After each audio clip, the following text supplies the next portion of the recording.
Back-to-school savings are officially in session at Tanger Outlets. Shop tax-free August 2nd through 6th and save up to 70% off the latest school styles. The best of apparel, footwear, accessories, and more. Save at Nike Factory Store, American Eagle, Gap Outlet, Crocs, Under Armour, Banana Republic Factory, and hundreds more. There's always something happening. Discover the latest fun and events all season long. Tanger Outlets, your savings destination.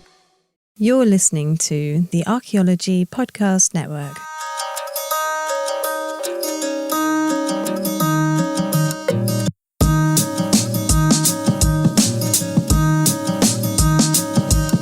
Hello everyone, welcome to episode 57, the Zooarchaeology of Star Wars. Episode 2, Attack of the Alex. This is Archaeo Animals, the podcast all about zooarchaeology. And Star Wars, apparently. Yeah. And I'm your host, Alex Patrick, and with me for a very interesting experience about Star Wars is... Simona Falanga.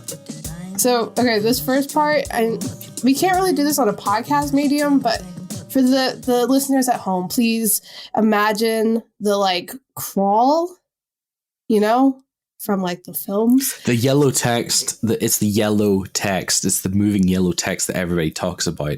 The kind of yellow text that my grandfather used to say, quick, check behind the TV, see if you can see it.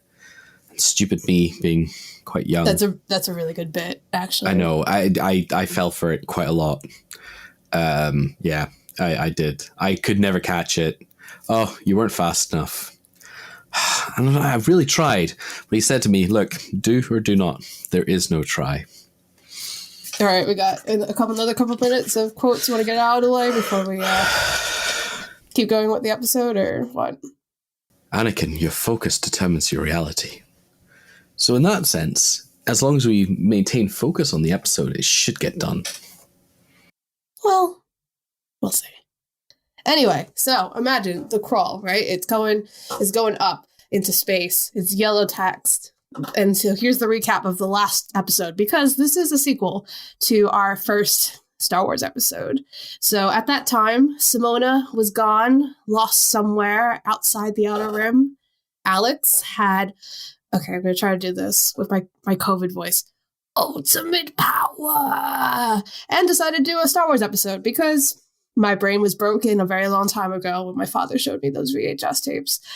So we ended up not really talking about the zooarchaeology of Star Wars, but we did talk about the importance of archaeology and cultural personal heritage and why it's so important in the Star Wars mythos, and a lot about the expanding universe, I feel like. I mean, that's good stuff to talk about, Yeah, it's what I care about, and that's what's more important. It's what I want to talk about. Anyway, so for today's episode, we will actually, this time I promise, talk about the creatures of Star Wars and explore their potential osteology and zooarchaeology. So like the last episode, we will cover creatures in the current canon, aka the things that have been solidified as canonical lore by Disney, as well as what they refer to as legends, aka what Disney does not consider canon anymore, also referred to as the expanded universe, which I like to see myself as a bit of a scholar of, as a very lonely nerd child who read all the books. Very, very sad, very lonely. Once you start down the dark path, forever will it dominate your destiny.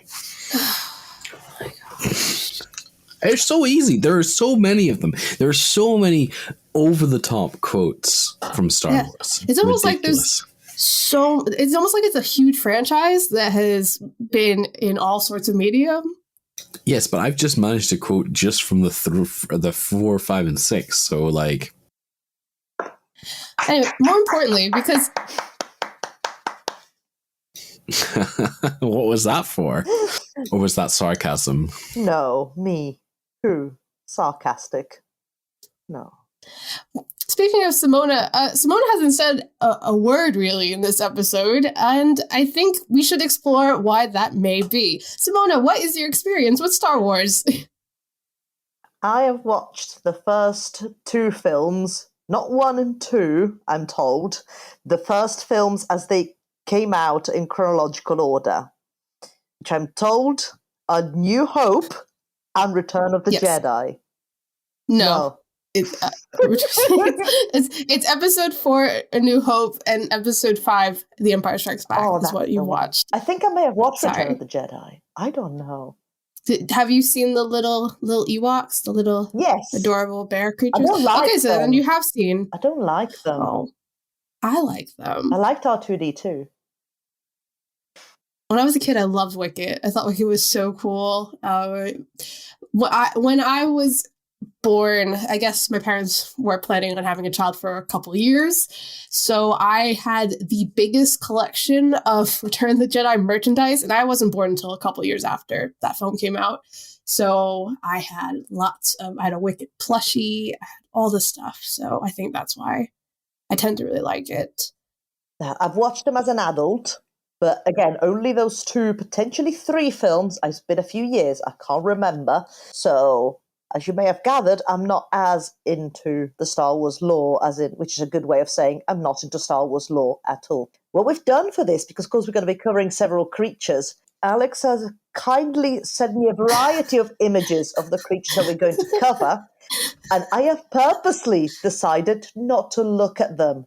So we can do a little bit of Simona reacts as strange creatures from Star Wars. Yes, this will be very similar to, I think, the Pokemon episode in some respects. Pokemon episode. I erased that from my brain. Yeah, I do remember you absolutely having your brain melted on the concept of Pokemon being born from eggs and some Pokemon being ghosts. Oh yes, the oviparous ghost. Yes, you kind of absolutely lost it. No wonder why you blocked that out. It was a bit traumatic for you, I think. No, why did you, oh. Because it's fun, Simona. It's fun for me as someone who doesn't know much about zooarchaeology, yet hosts a podcast about it, but I know a lot about pop culture. So this is my time to shine, finally. But yeah, so we will start off our episode talking about the nerf. Yes, from the iconic line, you scruffy-looking nerf herder from episode 5, The Empire Strikes Back. Oh, I watched that one. Yeah, so I don't know if you remember, it's something Leia says to Han, when so it's after Luke Skywalker gets smacked in the face with a wampa, gets rescued, is on the Hoth base. He's in the medical bay. It's right before that very awkward kiss between Leia and Luke, which in retrospect is very strange. And yeah, she says that to Han. And, I think there's a lot of people who are fans of Star Wars who probably don't even really know what a nerf looks like. Look at the photo. Okay, what are them? Yeah, so this is something we'll see a lot in this episode. There are a lot of yak-like creatures in Star Wars. Got a strange tail, this one, though. You got to throw in a little bit of flavor when you're designing creatures. Yeah, because it kind of looks like a yak that's got multiple horns. Also a very common theme in Star Wars. It's got sort of this, almost like the same horn pattern as like sort of the Manx Loudon sheep. But then it's very yak-like, but then it's got like a reptilian armadillo type tail. Also a very common theme we'll be seeing in this episode, which we've actually talked about in the past of how, because even though this is only our second Star Wars episode, it's our 5 billionth whatever episode looking at kind of fictional creatures. And I think we've talked about this before about, it seems to be the way to go is to throw in a little bit of reptilian characteristics into creatures. And it makes sense. I guess it makes it alien, so to speak. Yeah. Anyways, so the nerf is a herbivore that is kept primarily for its milk, but is sometimes used for its meat and fur as well. So some morphological details include very blunt teeth, as well as obviously having these very unique 3-kerned horns. Now, I also want to note, and you can see this in your next photo, Simona, this is not to be confused with banthas, which are also similarly yak-like, but much bigger and mainly located on Tatooine. And they are mainly herded by the Tusken Raiders and used as pack animals by them, although sometimes they're also hunted for food and wool. Did they just, stuck wool on an elephant or something? Yeah, probably. Okay, it's very I love banthas. massive. They're cool. It kind of reminds me of like the creatures. I don't know if you've ever seen the film Quest for Fire. Oh my gosh, yeah. I haven't thought about that. That's so funny. Okay, so like the horns. Okay, no, they are not that similar. I mean, they're like both like sort of fairly large herbivores. But looking at it for the first time, the banthas morphologically does look quite different because the shape of the horns is quite a bit different. It's only got the two. It's very ram-like. They're a lot larger in relation to head size compared to the nerf. The mouth. What's going on with the mouth? It's got lips. I mean, well, yeah, it's a bantha. Of course, it's got lips, and it got a little beard. What, you think that's weird? But it's got like the skin, sort of almost like human-like lips. Yeah, and Banthas, I guess. it should also just to note that banthas predate nerfs, and I don't actually know. And Tristan, you can correct me if I'm wrong. I don't think nerfs have actually materialized really in definitely not in live action form. But I don't even know if they've really appeared in like the animated stuff. The only image I could find of them was like a drawing. I've not seen enough of the animated stuff to confirm or deny this. I know it's definitely not in any of the live action, the main films. So yeah, I'm really surprised that's what a nerf looks like. Yeah. I mean, I can't believe that, they make weapons out of those creatures as well, absolutely ridiculous. And I think that's the practice I think I would ban is the removal of nerf from nerf guns. Thank you. Stop their Thank you numbers for dwindling. putting your politics into this podcast. Tristan has now been suspended. So yeah, it's interesting to also see that. So technically, the banthas did actually predate nerfs in that obviously banthas were used in the first, well, chronologically the first film that was made, but the fourth film in the franchise, A New Hope. And they were basically elephants, and it makes sense. It's a cool look, not necessarily that difficult to probably get. They filmed this in Tunisia, so yeah, it's just in a practical sense that kind of makes sense. But to go back to kind of the actual in lore kind of stuff, like I said, they're mostly known from that one throwaway line in Empire Strikes Back. Not really a throwaway line; it's a pretty famous line. But the implications of that and what's just been kind of carried on into the expanded universe stuff is that nerfs were just apparently really disgusting and smelly. That's why nerf herder is an insult, as obviously if you work with nerfs, you're probably just as smelly and disgusting as they are. And they seem to be found on most temperate planets. I mean, no wonder they're a bit smelly. Their fur looks very matted. They should brush them once in a while. Always brush your nerf. Yeah, always brush a nerf. Thank you for speaking truth to power with that. Do you need to use a comb or do you need to use like a slicker brush for that kind of fur? I'll probably use like a dematting brush. Right, yeah. I'm making a note of this. Thank you for your nerf. You've now subscribed to the Nerf Facts podcast.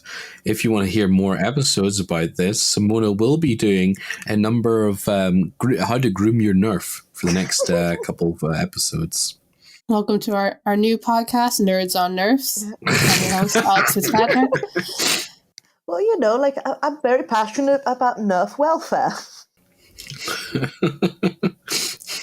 So I think we've just nerfed this podcast. No. Sorry.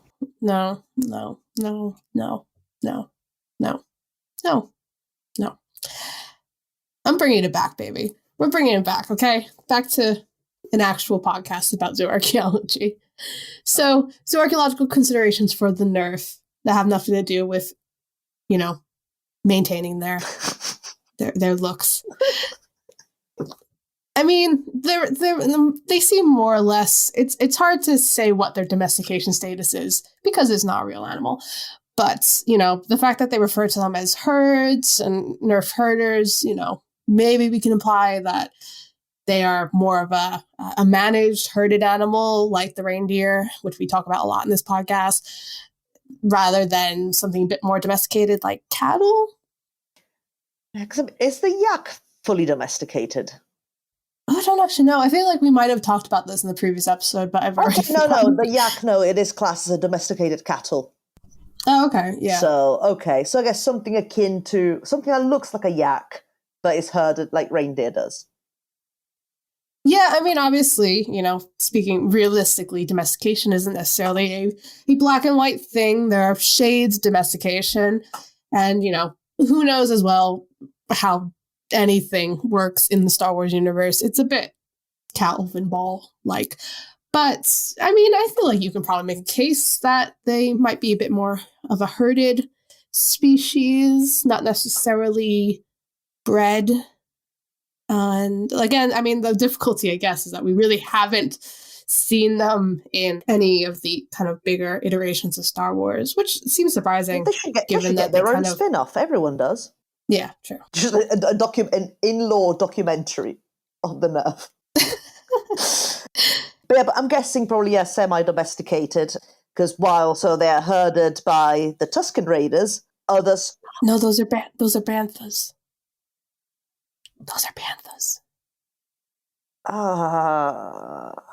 Nerfs are herded by nerf herders.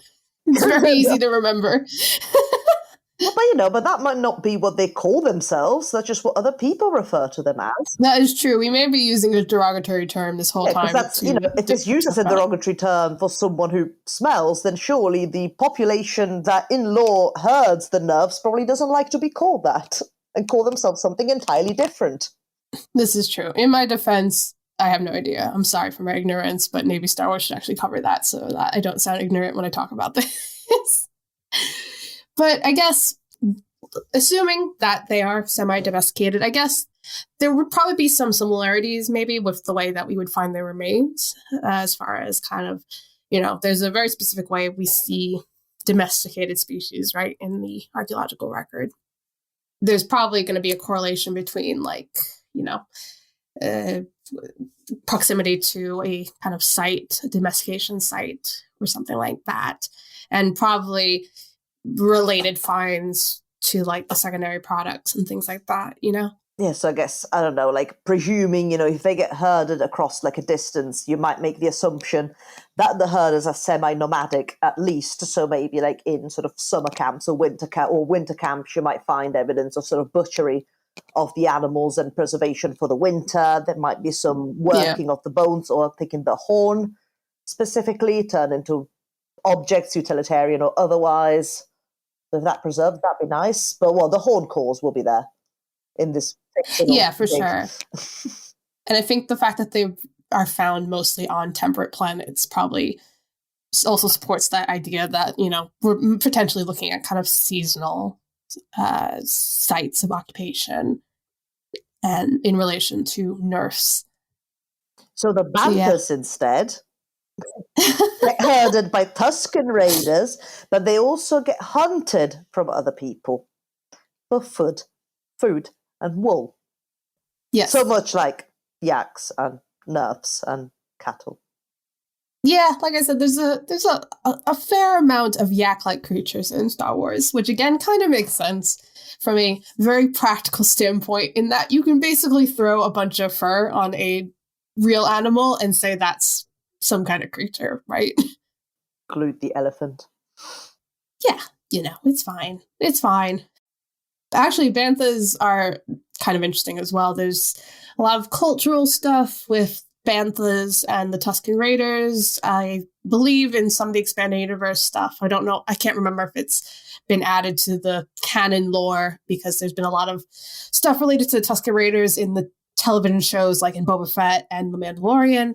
But there's the banthas are a really important species to the Tusken Raiders.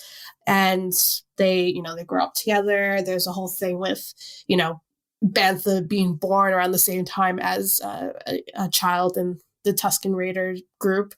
And, they create kind of like a multi-species community, which is really interesting. And it's also just an elephant with some fur glued on it. So science fiction is magical, folks. And as we think about that, we will take a break and we will get back to some non-yak-like creatures. Ooh.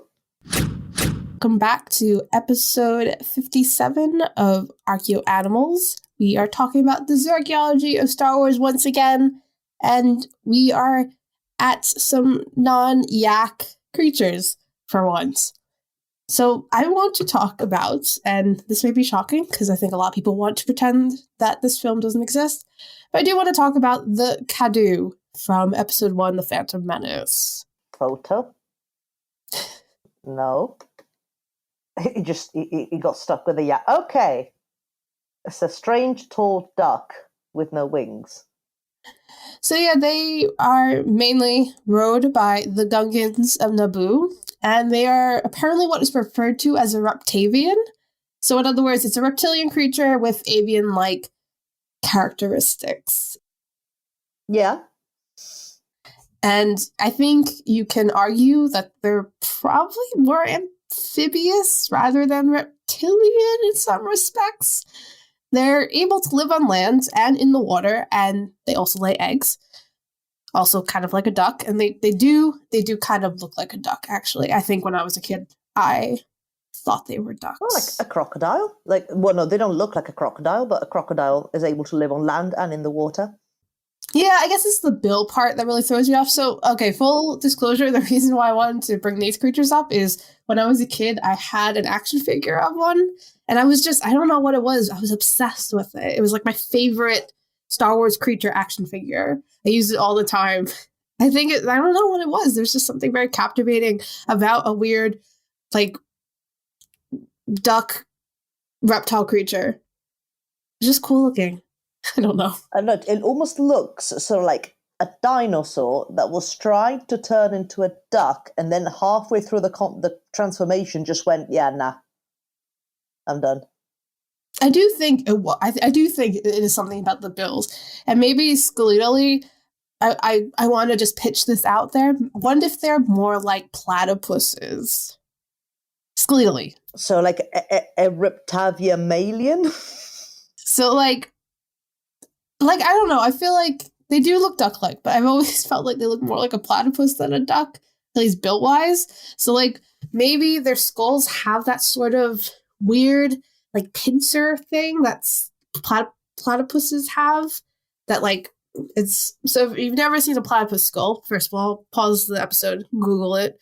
They got this weird like pincer-looking thing out of their skull, and that's what supports the rest of the bill, which is kind of a more of a leathery type of skin. So I don't know. That's my idea. Yeah, see that. So it'll be a lot like a platypus bill, although like the nasal cavity, they're a lot closer to the edge of the mouth than the platypus, while it's more avian in the Kaadu, where it's sort of a bit further up the bill, sort of not unlike a duck or just generic waterfowl. Yeah, I mean, I don't know. It's a bit of a mess when it comes to biology, to be honest. But I feel like the other thing that I want to kind of bring up is that they are bipedal creatures, which I think maybe that's the other thing that I was really obsessed with for some reason. Just the fact that they were, they ran on 2 legs. So I always thought that was really cool. So if we assume they're reptilian, or reptavian, maybe we can say that they're kind of not too far off from modern real-world lizards in that, at least 50 species of them can actually run on 2 legs when necessary, which I don't know if you've seen is kind of funny. No, can't say I have. Like I said, at least 50 species of them can, if it's real bad, if they really need to get out there, they can just haul on 2 legs. And apparently there's been some paleontological work may suggest that older species, such as Sauropes hadongensis, apologies. You've done the Latin name for a change. Well, I'm really the powerhouse of this episode, so. But yeah, so it seems like this is something that ancestor species of modern day lizards may have also been able to do as part of an evolutionary survival. Yeah, because I guess, like first impression, I would say that very much, it looks like a dinosaur that was on its way to becoming an avian creature. Yeah, you know what? Now that you say that, it kind of looks like, you know, when they did those morphs animations to show like evolution of, you know, like you say, a dinosaur to a bird. It's like they just pushed pause halfway through. We're like, that's it. Yeah, because like very much like a dinosaur, so like essentially a reptilian. And again, like the avian also makes sense even in a sort of a real world comparison. But the bill, which I guess the most avian looking part of the creature, is sort of like something that they evolved like as an adaptation by like, you know, like being a very water loving creature. They got a bill or a muzzle that was best suited to the environment they mostly thrive in. But what's with the lack of arms? Because it's got no arms, it's got no wings, which is the same thing anyway. It's just gone without. Nah, just run. It just run. Because if you don't need them, you don't need them. No, they just run. Anyway, to a creature that's maybe a bit less confusing, and again, this is just what I want to talk about, because I think I talked about Knights of the Old Republic a lot in the last episode, but I do want to talk about the Gizka. It's loading. Okay. It's just a frog. It's basically just a frog. It's a skull frog, though. That's what I wanted to talk about. So to explain what this is, they are basically exclusive to BioWare's Knights of the Old Republic, the first game in the series. And basically in the game, they randomly get put on your ship and can either be killed off, which is the dark side option, or kept as pets, the light side option. But they're mainly seen as pests, to be honest, and apparently are famous for eating through wiring on spaceships, so most people want to get rid of them. Kind of like the space hamster. I mean, yeah, I guess they're basically the early space hamster, given that this predates Mass Effect? That's the Old Republic predates Mass Effect, yeah I think at least the first one, yeah. So even though they are pests, they are also seen as delicacies, as steaks. And I think there's like a throwaway line in the game where you get, you know, the NPC dialogue where one alien kind of says that they're just space chickens, like everything tastes like them. So I think that most will be on the play off of people just say when they try like a frog or just insert animal here, but it tastes like chicken. It tastes like Gizka. So yeah, I mean, I think you kind of pointed this out. So what I want to talk about is their skulls and their weird like horn-like things. Well, because also like depending on which sort of representation of them you look, it just seems like, well, I called it a skull frog because they seem to have this keratinous build, like, well, essentially like this skull outside of their skull. Does that make any sense? No, I mean, well, to be fair, let's be real. None of these creatures really make sense. They're just there for aesthetic and vibes. But, I mean, what I thought of the first time I saw them was that they were like horned frogs. So there's like the Suriname horned frog, which is, I mean, like, should I try the Latin? It's your powerhouse and all that, by all means. Yep. Yeah. Apologies in advance. Ceratophrys cornuta? I don't know. I basically almost failed Latin, folks. I took it for like 2 years. Horrible time. But yeah, so the Suriname horned frog basically has what looks like horns, hence the name, obviously. They're basically just dermal elements that are ossified into the skull. They're also referred to as casques, which are just kind of a broad term that relates to any kind of strange helmet sort of protrusions you see on animals such as birds and other reptiles like chameleons. So maybe it's something like that. I guess like the description sort of fits, like dermal elements that are ossified onto the skull, because that's a better way of describing this Gizka to me, looking like it's got an outer skull outside of their skull. Because sort of that, I mean, skull frog sounds cool. It's that sort of ossified thing. Again, not Star Wars wise, but that, I don't know, that sort of reminds me, I don't know, of the Turians in Mass Effect. That sort of thing. Yeah. I mean, obviously, the Turians, I believe, are kind of based on those reptiles, aren't they? That have that cask effect. So that does make sense. Although I was also thinking of, if they were skull frogs, are they like the xenomorphs in our episode from a couple of episodes ago when we did xenomorph zooarchaeology, and we found out that they have 2 skeletons. Oh. Science fiction zooarchaeology is so much fun, folks. Just bring the yaks back. No, we're not bringing the yaks back. We're going to the Krayt Dragon. All right. Upload. Okay, that's cool. Oh, he's angry. It's a dragon. Obviously, it's angry. How many legs does he have? Yeah, okay, so I'll get into it.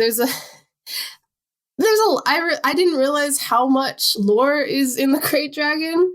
So it's technically been part of the franchise since A New Hope. From when you first come onto Tatooine in that film, you see its skeleton as part of the broader landscape. So in the sands, that huge skeleton is a Krayt Dragon.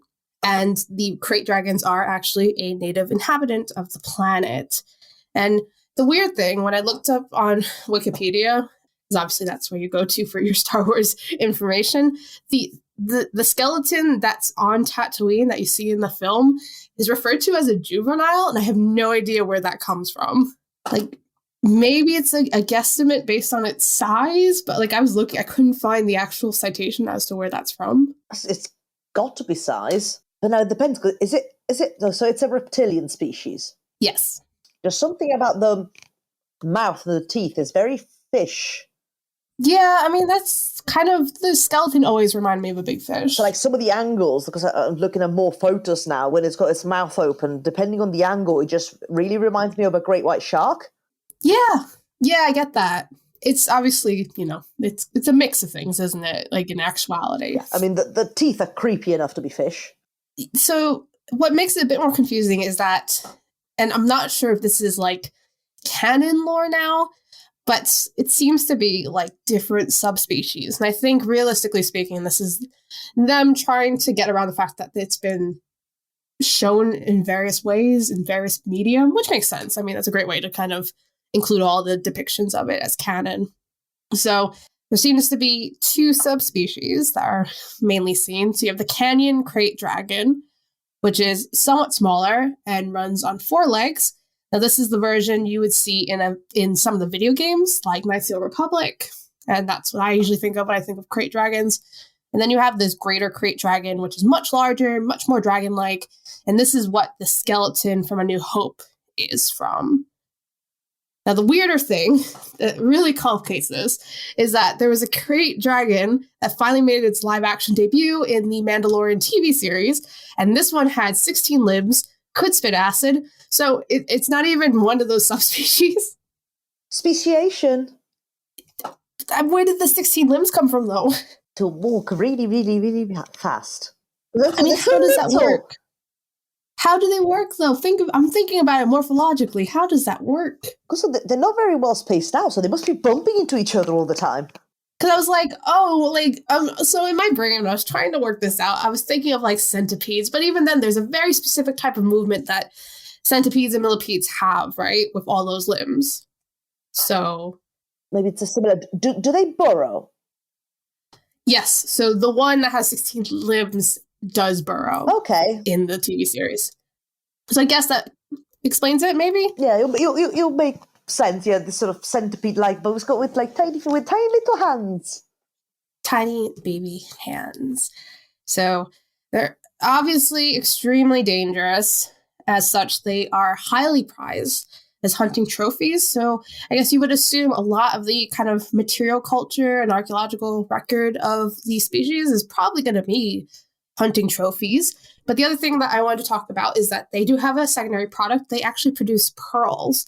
So in the lore, basically, they swallow boulders and stones to kind of keep in their digestive tract, and it helps break up the food that they have in their stomachs.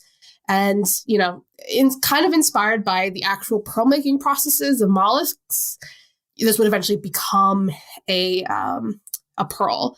Except, obviously, in real life, mollusks basically do this when debris gets stuck in their soft tissue, and they create the pearl exterior as a protective mechanism. It sounds like they've mixed two things, because, like you mentioned the pearl making process, but this sort of keeping stones in the digestive tract reminds me of chickens instead, that will have grit. Oh, yeah, of course. I didn't even think about that, but yeah, that is interesting that they've kind of, I mean, again, we've talked about this. This is the kind of theme of this episode is how do we mix as many things together to make it weird and fantastical and fictional. But yeah, I didn't even think about the chicken thing. And that makes a bit more, well, not that it makes a bit more sense, but you're right. It's definitely combining those two to create that lore. It's just, for Krayt Dragons, this was less of a protective mechanism and more of a consequence of boulders being rolled around their guts for so long. And these were obviously very valuable. And even Jedi would sometimes take the pearls and put them in their lightsabers. So I guess also in a way, finding the actual pearl, that would be absolutely have to be a byproduct of hunting. So the way I understand it, these pearls do not get expelled through the digestive system. They just remain in there and sort of roll around. Yeah, so it's basically would be a byproduct of hunting, if not scavenging for some reason, but probably hunting. Well, you'd have to expel them at some point, otherwise the whole stomach would just fill with pearls and they'll just die.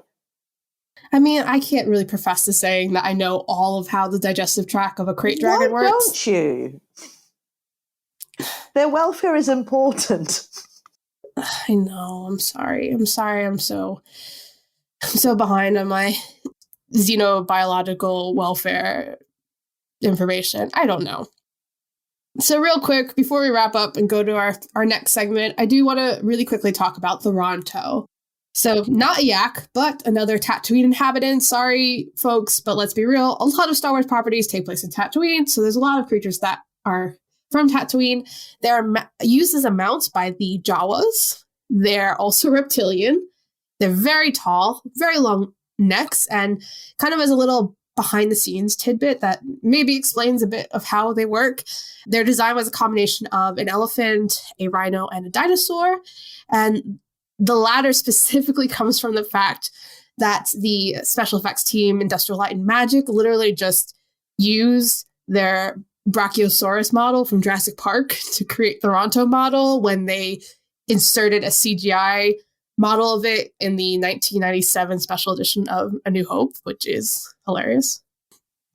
And I mainly just, I just wanted to bring them up because technically I have eaten Ronto. Well, Ronto wraps. So I have unsurprisingly gone on the nerd pilgrimage to the Galaxy's Edge, which is the Star Wars theme park at Disney World.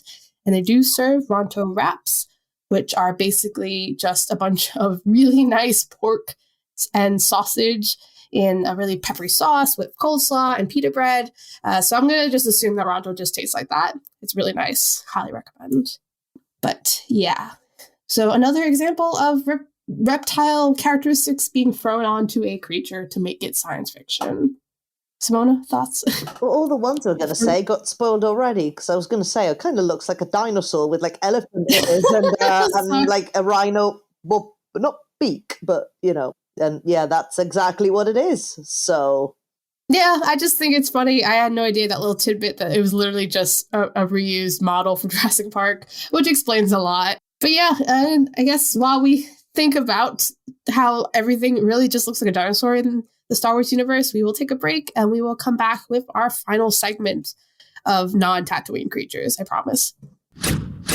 Hello, everyone, and welcome back to episode 57 of Archaeo Animals. We're talking about the Zooarchaeology of Star Wars, and I promise, I swear, this segment we will at least not really talk about Tatooine creatures, but I mean, come on, honestly, so much of Star Wars takes place on Tatooine, it's really hard to not talk about them. So we are finally off of Tatooine now, and you might recognize this one, Simona, the Wampa.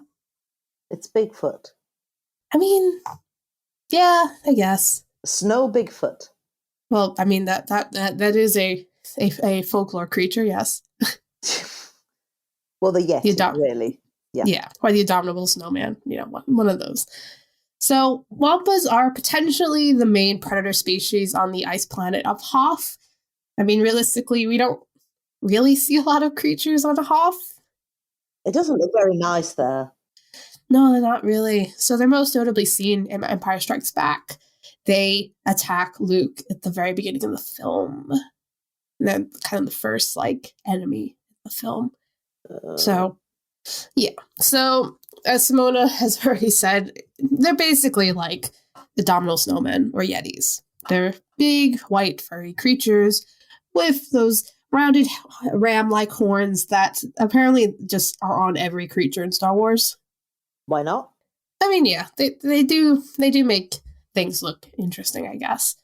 So they inhabit the frost caves of Hoth, but will occasionally venture out looking for prey before dragging it back into its den to be consumed. So in that sense, I feel like we can make a bit of a real world connection to bears, at least in, that kind of scavenging mentality. It's a bit of a stretch, I know. Yeah, it could be like sort of a polar bear, but polar bears, I mean, they will scavenge, they'll hunt, they're just angry. Yeah, I mean... And rightfully so, they have many reasons to be angry, but yes, they are angry. Yeah. So, polar bears, I think, are the first kind of point of call in as far as kind of trying to compare it to real-world species. Obviously, they're both in very similarly cold environments, but also they seem to be exclusive carnivores, like polar bears.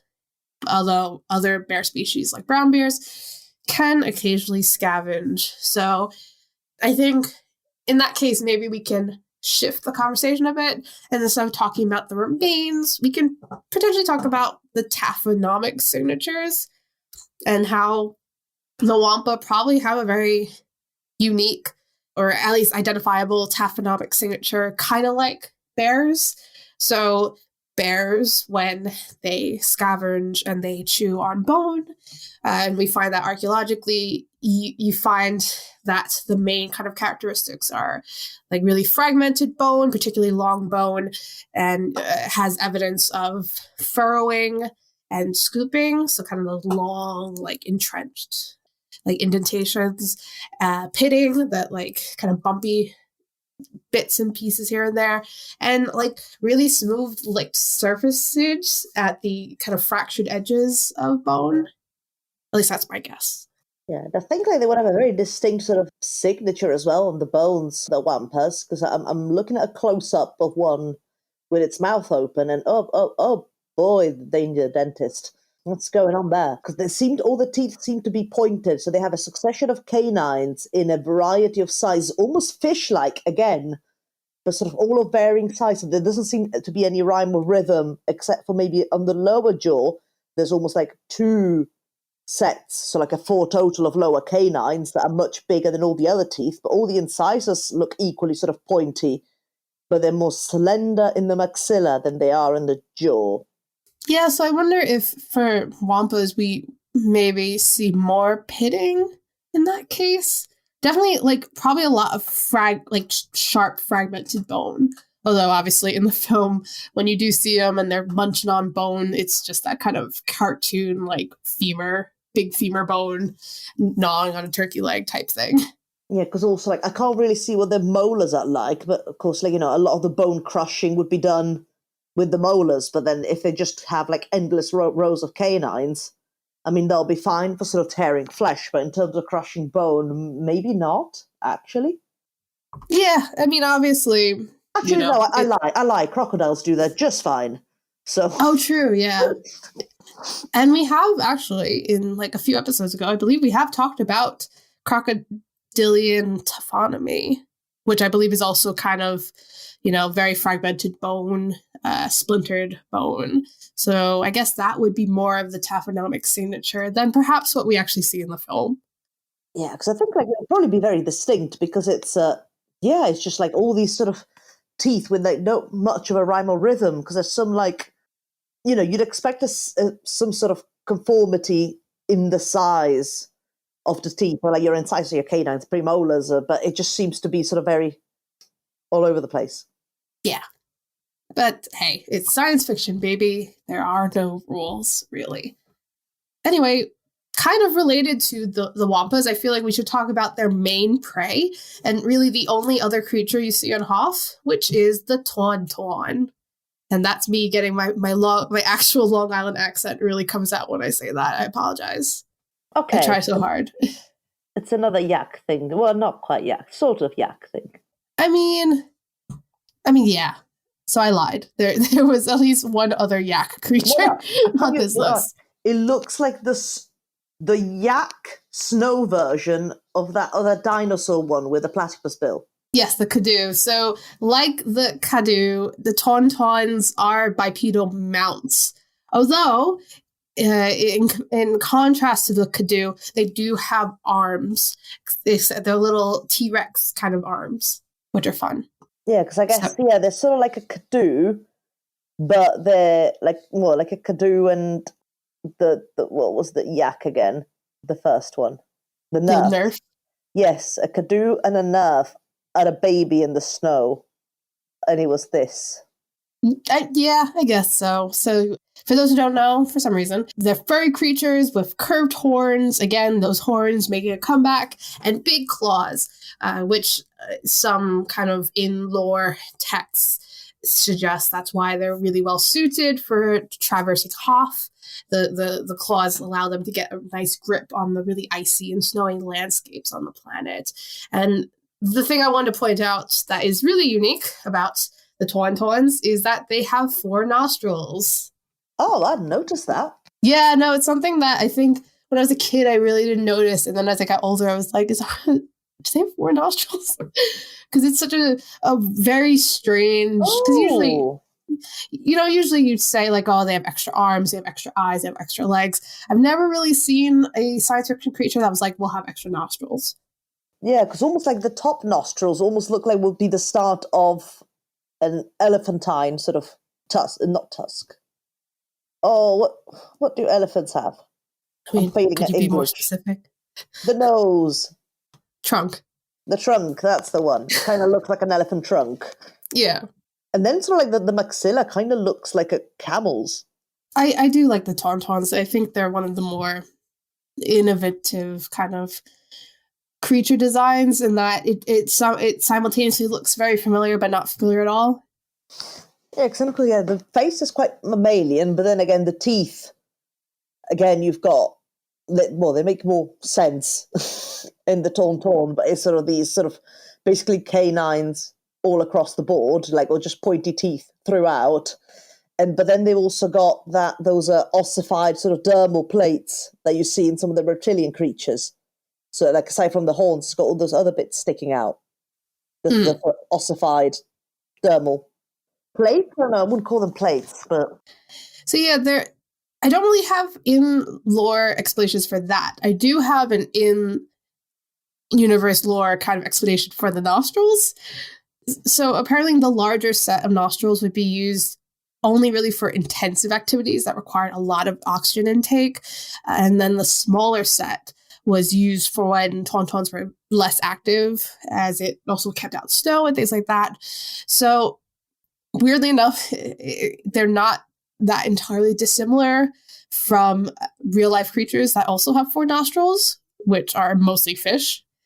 And fish actually, so the fish have multiple pairs of nostrils on each side of their face. One nostril allows water in, and the other one lets water out of their nasal cavity. So kind of similar in that sense.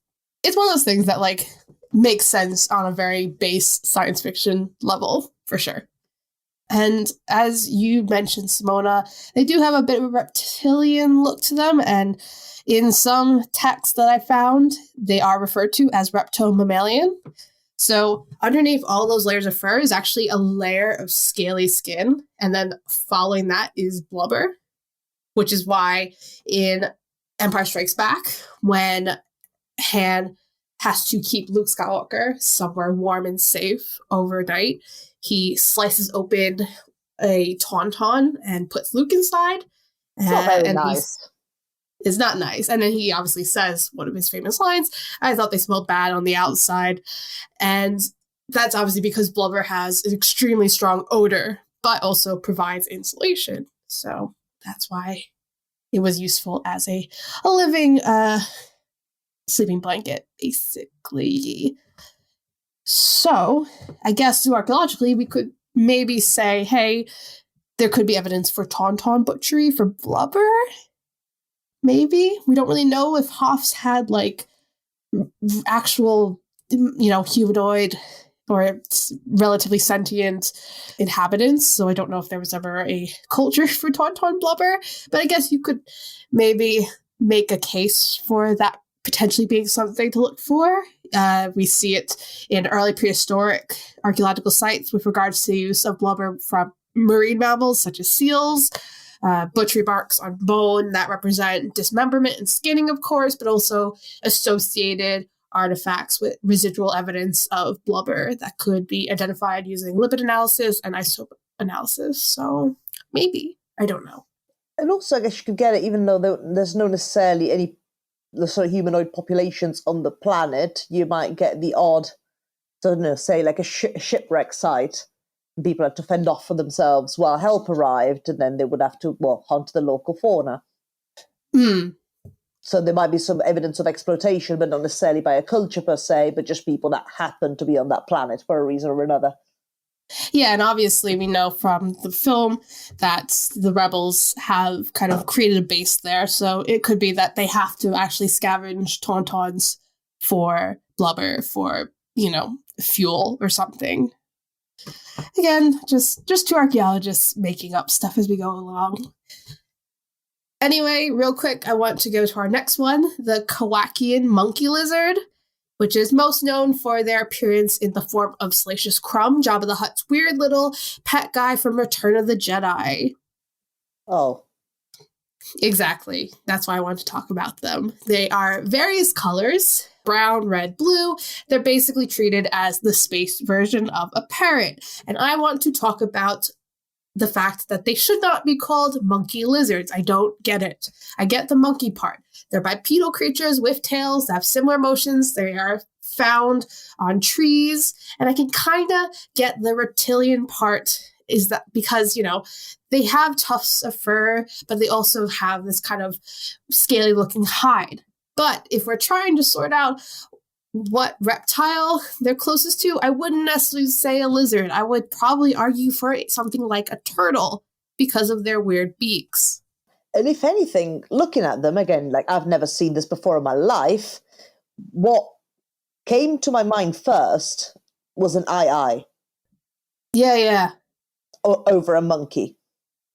That makes sense. And like the tufts of fur, the look like they've just had it.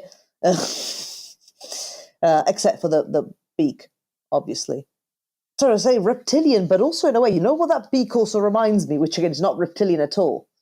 What? The mouth of an octopus. Oh, yeah. I see that. So for me, I always thought turtle. So like turtles, the beak is called the Rhamphotheca, which is a bit of keratin sheath over their mandible maxilla. And the shape always kind of reminded me of like a little turtle beak. And obviously birds also have this, which make up their beak as we see them. But I get what you mean by the octopus as well. I don't see lizard, right? Like at the very least, I don't see lizard. No, because also like the rest, like beak aside, the rest of the mouth, the mandible and maxilla, kind of reminds me more of a frog. Yes. Which like it's almost like it's got like a frog jaw and maxilla with the head of a little owl sat on top of it. At least from the photo that I'm looking at, you just see like it's almost like two distinct things, and you have the two little yellow eyes. But no, tangent aside, I would have thought something akin to either like a turtle or like a keratin sheath, much like in an octopus beak, but essentially an eye. So yeah, clearly Disney, you should hire zooarchaeologists to do your creature development. These should be called a Kowakian eye turtle frog. Oh, I just found another frog. That's terrifying.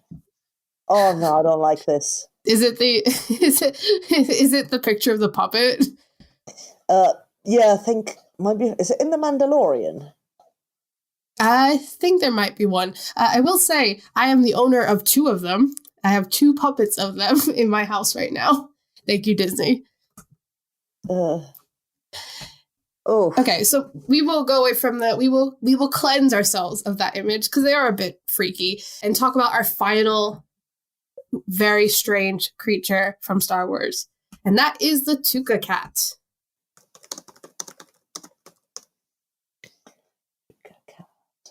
Oh. Yes. Oh, that's all They're right. just cats. They're just cats. I just wanted to talk about cats at the very end of the episode. It's a nice cleanser after the Kowakian monkey, turtle, lizard, eye thing. They're just cats. They just look like cats. They come in various breeds, most famously the loft cats from the planet Lothal, which is seen in the TV series Rebels and also as an animatronic in the Disney theme parks. And they're very cute and I love them so much. They are literally just cats, except they also have like bird-like talons and like really big frog faces. And they're just so cute. Swooshy tail and talons.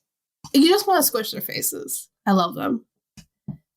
They got just big frog-like faces. I love that. And I couldn't tell you really what the evolutionary advantage a talon would provide a cat.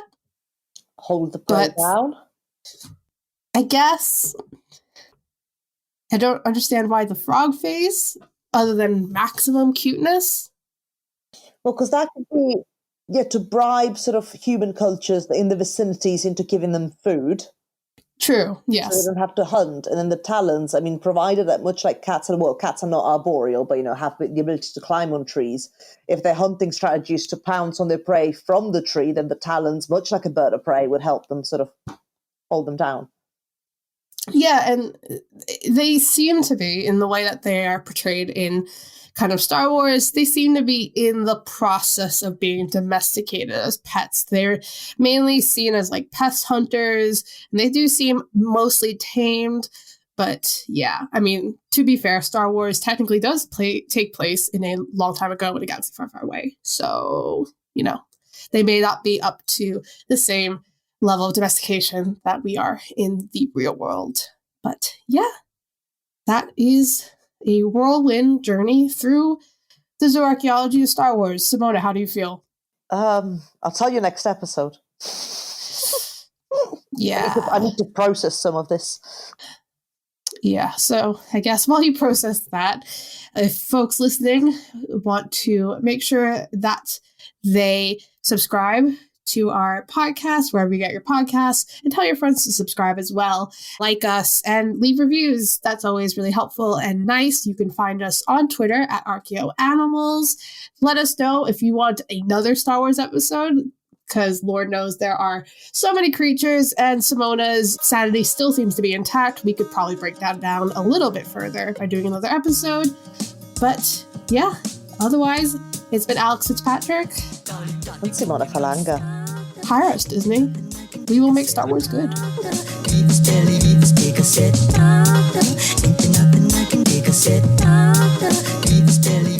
Thank you for listening to ArchaeoAnimals. Please subscribe and rate the podcast wherever you get your podcast from. You can find us on Twitter at ArchaeoAnimals. Also, the views expressed on the podcast are those of ourselves, the hosts and guests, and do not necessarily represent those of our institution, employers, and the Archaeology Podcast Network.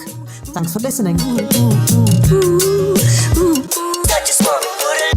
This episode was produced by Chris Webster from his RV traveling the United States, Tristan Boyle in Scotland, DigTech LLC, Culturo Media, and the Archaeology Podcast Network, and was edited by Laura Johnson. This has been a presentation of the Archaeology Podcast Network. Visit us on the web for show notes and other podcasts at www.archpodnet.com. Contact us at chris@archaeologypodcastnetwork.com. Shop Plato's Closet tax-free August 2nd through 4th for back-to-school styles. We sell the trendy, gently used styles you need to make a difference in the world and in your wallet for back-to-school shopping. Save up to 70% off regular retail prices by choosing recycled styles. Save even more when you shop tax-free this weekend. Make a change that others can respect and repeat. Shop Plato's Closet in North Charleston and West Ashley this year for your back-to-school looks. Plato's Closet, located in West Ashley on Sam Rittenberg Boulevard and North Charleston on Rivers Avenue.